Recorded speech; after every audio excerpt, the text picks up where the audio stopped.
Iya, tentunya saja kegiatan-kegiatan apapun kan sangat tergantung penghayatan ya. Seseorang menghayati itu kan adalah seseorang yang menyiapkan itu. Khusyuk itu adalah sebuah keadaan yang barangkali yang tahu tuh Allah lah, bahwa seseorang itu apakah khusyuk atau tidak.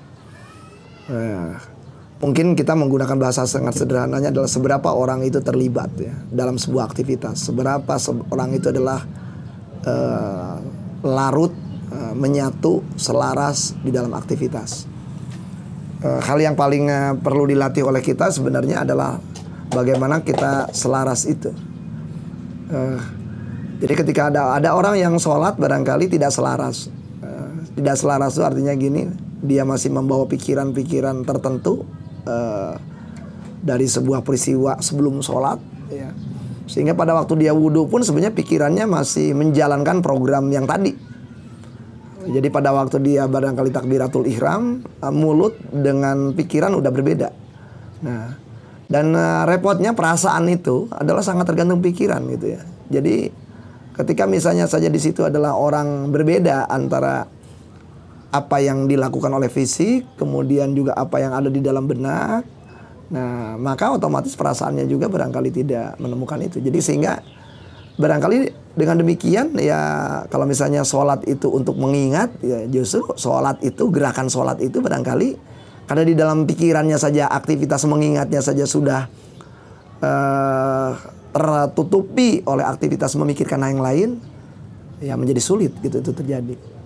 Jadi dalam hal itu adalah nggak ada beda barangkali kalau misalnya Anda tahu barangkali kalau kita di dalam komputer ada yang namanya working memory ya. Ketika working memorinya itu sendiri adalah lebih masih aktif bermain gitu ya, memutar program tertentu, padahal di situnya sudah ada program sholat sebenarnya. Dan sayangnya itu menjadi virus gitu makin lama gitu ya. Sehingga walaupun misalnya program sholat yang di setel, dia tidak akan jalan. Jadi tidak ada beda seperti itu. Yang perlu kita latih bersama-sama adalah bagaimana kita menyatukan, bagaimana kita pikiran kita, bahwa kita berpikir bahwa kita sedang sholat, perasaan kita juga sedang sholat, lidah kita juga sedang mengungkapkan apapun bacaan-bacaan di dalam sholat, dan hati kita juga adalah berada di dalam kegiatan itu sendiri.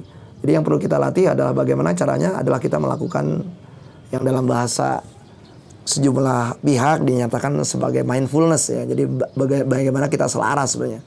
Pikiran, perasaan, ucapan, gerak-gerik, tindakan kita.